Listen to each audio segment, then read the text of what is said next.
शुरू करेंगे बड़ी खबर का। देश भर के कई राज्यों में आज भारी बारिश का अलर्ट जारी किया गया है। महाराष्ट्र, गुजरात और मध्य प्रदेश में तेज बारिश की चेतावनी दी गई है।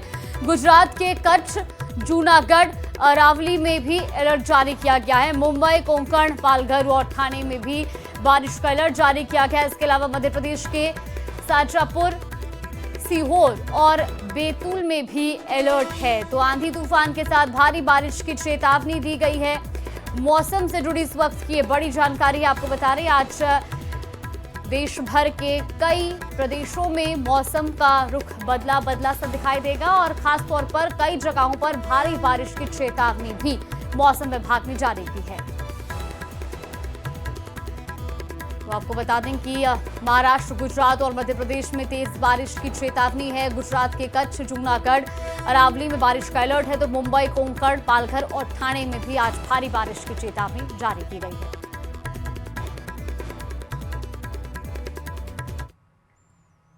हिमाचल प्रदेश के कुल्लू में भारी बारिश के चलते देर रात अचानक फ्लैश फ्लड आ गया। तेज बारिश से आए इस सैलाब में नाले के किनारे खड़ी गाड़ियों को नुकसान पहुंचा है। गनीमत रही कि इस घटना में किसी तरह की जनहानि नहीं हुई है। वहीं शिमला के कोटखाई इलाके में जबरदस्त लैंडस्लाइड हुआ है। पहाड़ी के दरकने की खौफनाक तस्वीर भी सामने आई। पल भर में ही पूरी तरह से पहाड़ दरक गया और कई टन मिट्टी एक साथ पहाड़ से गिरती नजर आई। पहाड़ से मलबा गिरने की वजह से नीचे से गुजरने वाली सड़क बंद हो गई, जिससे बड़ी संख्या में सेब की गाड़ियां फंस गई हैं। फिलहाल देखिए तस्वीरें आपको टीवी स्क्रीन पर दिखा रहे हैं। भारी बारिश के बीच किस तरीके से हिमाचल प्रदेश के हालात बने हुए हैं। कुल्लू की तस्वीरें आपको दिखा रहे हैं जहां पर फ्लैश फ्लड देखा गया। इसके अलावा शिमला की तस्वीरें आप देखिए जहां कितनी जबरदस्त तरीके से मलबा पहाड़ी से नीचे आ रहा है और ऐसे में कई जगहों पर आवागमन भी प्रभावित हुआ है। एक तरफ जहां मलबा आने से सड़क मार्ग अवरुद्ध हो गया है, जिससे सेब की कई गाड़ियां फंसी हुई हैं। शिमला के कोटखाई इलाके में जबरदस्त लैंडस्लाइड देखने को मिला है।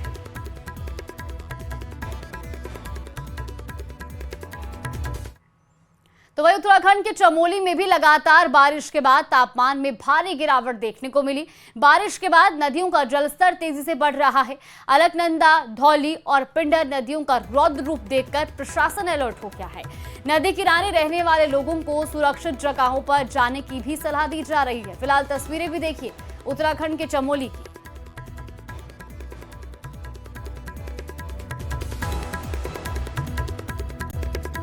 और अब बड़ी खबर आपको बता दें, जहां भारत चीन रिश्तों पर भारत और चीन के बीच 10 मुद्दों पर सहमति बनी है। भारत चीन के बीच सीधी उड़ानें जल्द बहाल होंगी। भारत चीन सीमा पर शांति और स्थिरता बनाए रखने पर भी सहमति बनी है। चीन ने प्रधानमंत्री नरेंद्र मोदी की SCO में उपस्थिति का भी स्वागत किया है।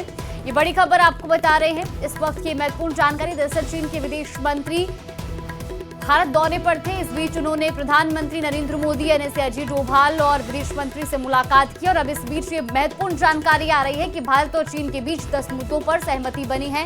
भारत चीन के बीच सीधी उड़ानें भी जल्द ही शुरू होंगी। इसके अलावा सीमा पर शांति और स्थिरता बनाए रखने पर भी सहमति बनी है। इस वक्त की ये महत्वपूर्ण जानकारी। चीन ने प्रधानमंत्री नरेंद्र मोदी की SCO में उपस्थिति का भी स्वागत किया है और सीमा पर शांति और स्थिरता बनाए रखने पर सहमति जताई है। इस सड़क में संसद तक SIR पर सियासी संग्राम जारी है। मॉनसून सत्र के दौरान संसद परिसर में विपक्ष का विरोध प्रदर्शन जारी है। विपक्ष लगातार मतदाता सूची के विशेष गहन पुनर्निरीक्षण यानी SIR के जरिए कथित तौर पर वोट चोरी का आरोप लगा रहा है। बिहार की जनता से उनका वोट चोरी करने का तरीका। दिल्ली से बिहार तक SIR पर सियासत गरमाई। वोट चोरी पर चुनाव आयोग वर्सेस पूरा विपक्ष। वोटर का अधिकार चुनाव आयोग से आर पार। सड़क से संसद तक विपक्ष का हमला तेज है। कांग्रेस सांसद और लोकसभा में नेता प्रतिपक्ष राहुल गांधी बिहार में वोटर अधिकार यात्रा निकाल रहे हैं और सड़क पर चुनाव आयोग के SIR के खिलाफ मोर्चा ले रखा है। बिहार में इस साल होने वाले विधानसभा चुनाव के लिए राहुल गांधी ने इसे इंडिया गठबंधन का सबसे बड़ा मुद्दा बना रखा है। और बीजेपी के बीच में पार्टनरशिप चल रही है। ये मिलकर वोट चोरी कर रहे हैं। इस बात से आप सहमत हैं? बिहार इस बात से सहमत है?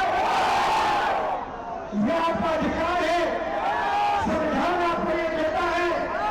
इसके लिए आप लड़े हो, आप मेहनत करते हो और ये नरेंद्र मोदी, अमित शाह और इलेक्शन कमिश्नर मिलकर आपसे छीन रहे हैं। वहीं संसद परिसर के मकर द्वार पर विपक्षी सांसदों ने बड़े बड़े बैनर और पोस्टर लेकर प्रदर्शन किया, जिन पर तीनों चुनाव आयुक्तों की तस्वीर थी और वोट चोरी रोकने की मांग लिखी थी।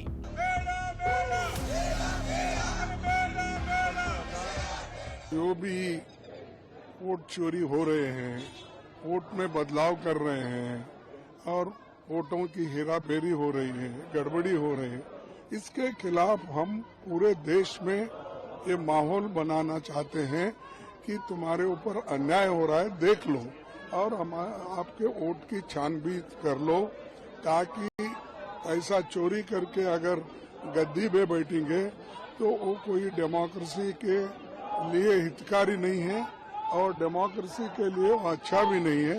संविधान की हत्या है ये। और आज जो इलेक्शन कमिश्नर बोल रहे हैं, धमकी दे रहे हैं हमको कि अगर आप अपडेट नहीं दिए 7 दिन में हम वो करेंगे, ये करेंगे। उनके पास एक हथियार है तो हमारे पास भी हथियार हैं, हम भी वो सुरक्षित रखे वक्त पे खर्च करेंगे। कि ये जो वोट चोरी का पूरा मुद्दा है, इसके बारे में बात करें, समझाएं जनता को। अगर ये सच नहीं है तो बताएं जनता को। राहुल जी पर बहुत हमले हो रहे हैं, कह रहे हैं कि वो हंगामा क्रिएट कर रहे हैं। राहुल जी किसी हमले से नहीं डरते, सह लेंगे सब कुछ और लड़ते रहेंगे, बिल्कुल पीछे नहीं हटेंगे।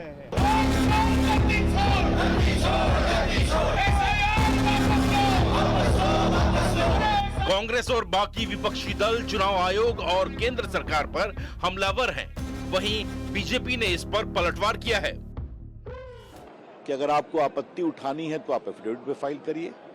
आपका इलेक्शन होता है तो उसके खिलाफ आप इलेक्शन पिटीशन नहीं फाइल करते हैं। तो क्या चाहते हैं आप?